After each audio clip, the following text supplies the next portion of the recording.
Premier départ pour la Belgique où j'étudie le piano et obtiens une formation auditive suivie d'un diplôme en pédagogie.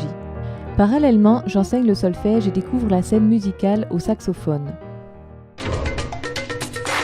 La Guyane, un territoire français en Amérique du Sud où l'on se croit en Afrique.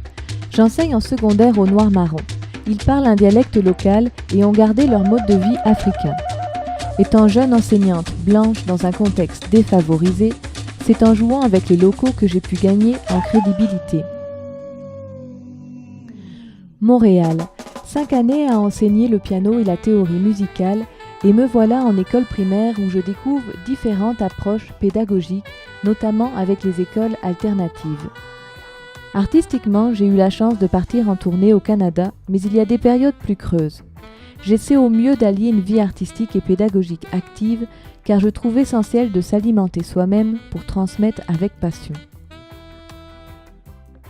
Vivre ailleurs, c'est rompre avec nos systèmes pour s'en approprier de nouveaux. Un peu comme la pédagogie, c'est saisir les élèves, leur compréhension, leurs émotions pour les amener à explorer leur potentiel. J'aime rendre l'apprentissage facile et motivant. Contribuer à développer l'esprit libre des créateurs de demain me motive. Pourtant, j'ai voulu renoncer à enseigner au primaire. Ayant une formation plus adaptée au cégep et le besoin de rester connecté au milieu artistique me laissait penser que ce n'était pas ma place. Je n'avais jamais abordé les concepts de gestion de classe et mes débuts m'ont laissé croire qu'il fallait que j'adopte une méthode de travail en désaccord avec mes valeurs. Avoir un regard critique, piloter des projets, utiliser les ressources technologiques et avoir une analyse réflexive font partie de mes forces.